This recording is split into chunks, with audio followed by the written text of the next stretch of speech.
Market లో invest చేసి మీ డబ్బులు డబుల్ చేసుకోవాలనుకుంటున్నారా? సుందరరామిరెడ్డి గారి లైవ్ సెమినార్ కి అటెండ్ అవ్వండి. నమస్తే రమగారు. నమస్తే జయ. రమగారు, మనం నవరాత్రుల్లో కొంతమంది అఖండ దీపం పెట్టుకుంటారు, కలశం పెట్టుకుని పూజ చేసుకుంటారు కదా, వీటికి ఏమైనా ప్రత్యేకమైన నియమాలు పాటించాలా? జయ, ఎప్పుడు కలసం పెట్టుకునే వాళ్ళకి, ఎప్పుడు అఖండం పెట్టుకునే వాళ్ళకి మనం ఏమైనా చెప్పాలా జయ? అసలు అవసరం లేదు. ఎవరైనా ఏమైనా చెప్పాల్సిన అవసరం ఉందా? ఏం లేదు. మీ ఇంట్లో అలవాటు ఉంది, జామని పెట్టుకోండి, మీ అలవాటు ప్రకారం చేయండి. అలవాటు లేని వాళ్ళు మేము చేద్దాం అని మీరు ముందుకెళ్ళకపోవటమే మంచిదమ్మా. ఎందుకంటే ఈ అఖండం కానీ కలశం కానీ రక్షించాలి. 11 రోజులు మెయింటైన్ చేయాలి. అఖండం లాంటివి ఎక్కడ పెట్టుకుంటారు జయ? పెద్ద పని, చాలా పెద్దది. మన ఇంట్లో బోల్డ్ అంత కుంకుమార్చన జరిగి, బోల్డ్ అంత అన్న నివేదన జరిగి, ఎంతోమంది మన ఇంటికి వస్తూ రోజు బోల్డ్ అన్ని పిండి వంటలు చేస్తూ, చాలా అర్చన చేస్తూ, ఎవరైనా పురోహితుడు వచ్చి మన ఇంట్లో పూజ చేస్తూ అన్నీ ఉన్నప్పుడు అఖండాలు. లేదా ఒక 6, 4, 8 మంది మీ ఇంట్లో పుష్కలంగా మనుషులుండి, పెద్దవాళ్ళు ఉండి, పై పనికి చిన్నపిల్లలుండి ఇంత నడిచేటప్పుడు పెట్టుకోవచ్చు. కొత్తగా మాత్రం ఇలాంటివి మొదలు పెట్టుకోవద్దు. నా సలహా అయితే అది. డిస్కరేజ్ చేస్తున్నానని అనుకోకండి. మిమ్మల్ని ఇంకో దానికి ఎంకరేజ్ చేస్తాను నేను. మొదటి రోజు నుంచి చివరి రోజు దాకా రోజు ఒక ఖచ్చితమైన నియమం పెట్టుకుని, పొద్దున్న 6 గంటకి దీపం పెట్టేయాలి. ఏదైనా లలితా సహస్రమో, త్రిశతో, ఖడ్గమాలో, ఓ సౌందర్యలహరో, రామాయణమో, సుందరకాండో, లేకపోతే ఏదంటే దుర్గా సప్తశతో, చండీపారాయణమో చేయాలి అని పెట్టుకుని చేసుకోండి. ఏదైనా సరే నియమం పాటించండి. ఇది తప్పనిసరిగా. అమ్మవారికి అన్న నివేదన అనేది ఒక నియమం పెట్టుకోవచ్చు. 2 పూట్ల దీపారాధన రెండో నియమం. 2 పూట్ల లలితా సహస్రనామం మూడోది.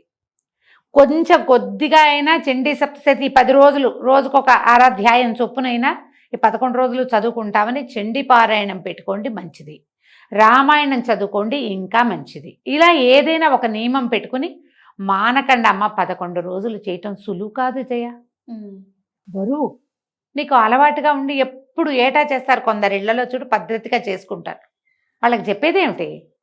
ఏం లేదు. ఈ కలశ స్థాపన కూడా, కలశం పెట్టాలన్నా కూడా కలశానికి అన్న నివేదన కావాలి జయ. కలశాన్ని చక్కగా స్థాపించడం, ప్రాణప్రతిష్ఠ చేయటం, ఇవన్నీ మామూలు ఇళ్లలో ఉండే అమలకలకి కుదురుతాయమ్మా? కష్టం కదా. మంత్రం తెలియాలా మరి. ఇప్పుడు ఇవేమన్నా పెట్టుకుని దీనివల్ల అదేదో వచ్చేస్తుందని నమ్మకండి. ఇప్పుడు కలశాలు, ఇప్పుడు చూడు మన ఈ కర్నూలు ఆ వైపు అందరి ఇళ్లలోనూ రోజు కలశం ఉంటుంది. వాళ్ళ అలవాటు, వాళ్ళ పద్ధతి. వాళ్ళు ఎవరింటికో వెళ్ళాం మేము బళ్ళారిలో. ఈ కలశంలో కొబ్బరికాయ, ఎందుకు కొబ్బరికాయలు ఇంత ఎత్తు చెట్టు ఉందమ్మా వాళ్ళ ఇంటో. పెట్టిన కొబ్బరికాయలు అక్షరాల కొబ్బరికాయలో మొలకొచ్చి ఇంతెత్తునుంది చెట్టు, బాగా 4 అడుగులు రైటా వచ్చింది పైకి. ఏం చేస్తారు నాయన దీన్ని అంటే, గుళ్ళో ఎక్కడైనా పాతి పెడతామమ్మా, మేము ఎప్పుడు పెట్టుకుంటాము. మెల్లిగా తడికి మొలకెత్తుతాయట కొబ్బరికాయలు. మొలకెత్తితే గొప్ప, మంచిదట. మొలకెత్తిన కాయలు ఫుల్ కాయ పెట్టుకుంటారు. ప్రతి వారమో నెలకో వాళ్ళ విధానాలు ఉంటాయి. మారుస్తారట నీళ్లు, కలశం అంతా తుడుచుకుంటారు. అక్కడ పద్ధతి వేరు. అలా కాకుండా మనం పూజకి కలశం అనగానే ఏం చేస్తాం? ఓ చెంబు ఇత్తడిదో, వెండిదో, రాగిదో ఏదో ఒక చెంబు, అక్కడి నుంచి మామిడాకులు, దాని నిండా బియ్యమో లేకపోతే నీళ్ళలో పోస్తాం. పైన ఒక కొబ్బరికాయ పెడతాం, ఒక జాకెట్ మొక్కని మడత పెట్టి చక్కగా అలంకారం చేస్తాం, పసుపు బొట్టు పెడతాం. ముందు గణపతి పూజ చేయాలి, కలశ స్థాపన చేయాలి. మళ్ళీ ఏంటి, ఒక పీట మీద బియ్యం పోసి దాని మీద కలశం పెట్టుకుంటాము. ప్రతిరోజు రక్షించాలి. ఈ కలశం పెట్టడం అంటే పెట్టేది కలశం పెట్టడం గొప్ప కాదు. ఆ కథ నడపద్దు 11 రోజుల పాటు. ఒక రోజు పెడితే మనం 11 రోజులు ఉంచుకునేలాగానే మీరు పెట్టుకుంటే త్రిరాత్రం పెట్టుకుంటే 3 రోజులు రాత్రి సప్తమి, అష్టమి, నవమి పెట్టాం, దండం పెట్టేశాం. 11 రోజులు మీ ఇంట్లో పురాతన కాలం నుంచి అలవాటు ఉండి దాన్ని సపోర్ట్ చేయడానికి మీకు 4 మనుషులు ఉంటే దాంట్లో అది పెట్టుకోవచ్చు. కలశానికి కూడా నివేదన అవసరమేనా రమ్మగారు? 100%. పూర్ణ కలశానికి కూడా అన్న నివేదన అవసరం. చక్కగా మడి శ్రద్ధగా చెయ్యాలి. అవి ఇవి కలుపుకోకూడదు. పైగా వీటికి నియమాలు ఉన్నాయి. విడిగా చెప్పట్ల, ఇందులోనే నీకు చెప్తాను చూడు. ఏకభుక్తం భూసైనం బ్రహ్మచర్యం. ఈ 3 100% మీరు అఖండం పెట్టినా కలశం పెట్టినా పాటించి తీరాలి. మా ఇంట్లో నేను పూజ చేసుకుంటానండి, కలశం పెట్టుకుని మా వాళ్ళకి మాంసాహారం వండుతానండి, ఇవి కుదరవు. అవి చేయకూడదు. అట్లా మీరు నియమం పెట్టుకుంటే ఇంటిల్లిపాది ఈ నియమాన్ని అనుసరించాలి. వాళ్ళకొకటి నాకొకటి భార్యగా నా కర్తవ్యం నిర్వహిస్తాను ఇలాంటివి చెప్పకూడదమ్మా. ఇవి పెట్టుకున్నప్పుడు దీని ప్రకారంగా వెళ్ళండి. లేదా ఏదో అది మీ వల్ల కాదు, మీరు చేయగలిగిందే చేసుకోండి. ఏదో దీపారాధన చేసుకోండి, మీ ఇంట్లో పద్ధతి ప్రకారం మీ కథ మీరు నడుపుకోండి. ఎవరో చేస్తారని అది మనం చేయకూడదు. అప్పుడు అన్నీ పాటించాలి. కొంతమందికి ప్రతిమలు కూర్చోబెడతారు, అమ్మవారిని కూర్చోబెడతారు. ప్రతిమను పెట్టుకున్నా నియమమేనమ్మా. మీరు ఇంత పెట్టుకుని ఒక పెద్ద ప్రతిమను పెట్టి ఒక ప్రాణప్రతిష్ఠ చేసి అది చేశాక మనం ఏదో ఒక మనకి తోచిన వేషం వేస్తామంటే ఎట్లా కుదురుతున్నాం? ఇది మానేయండి హాయిగా, కృష్ణారామ అనుకోండి, గోల లేకుండా. ఎక్కువ చేసుకోవద్దు కానీ మానేయకండి. మంచి రోజులు ఇవి మామూలుగా 9 రోజులు చేసి ప్లస్ 10వ రోజున చక్కగా పేరెంటాలు చేసుకుని ఫ్రెండ్స్కి కలుసుకునేవాళ్ళం. ఇప్పుడు 10 రోజులు చేసి 11వ రోజు మనం పూర్తి చేసుకుంటున్నాం.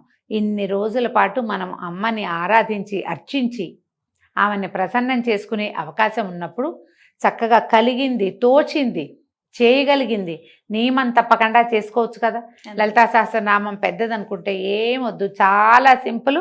ఈ లలిత ఇది ఉంటుంది, మన ఏమంటారు లలిత పంచకం, 5 శ్లోకాలు హాయిగా చదువుకోండి. అది రాదు, ఒక్క శ్లోకం శ్రీమాత్రే నమః చెప్పుకోండి. మీరు 1008 సార్లు జపం చేసుకోవచ్చు కదా మాల పెట్టుకుని. ఒట్టి శ్రీమాత్రే నమః వేళ్ల మీద లెక్క పెట్టుకుని చెప్పుకోండి. రోజంతా శ్రీమాత్రే నమః చెప్పుకుంటూ ఉండండి. నియమం పెట్టుకుని దాన్ని పాలించండి. ఎక్కడెక్కడో దేవాలయాల్లోనో లేకపోతే మనం సోషల్ మీడియాలో మేము అది చేస్తాం ఇది చేస్తామని జనాలు చెప్తున్నవో విని పరిగెత్తకండమ్మా. శ్రద్ధగా భక్తిగా కొద్దిపాటి పూజ అయినా నియమం తప్పకుండా 10 రోజులు చేసుకోండి.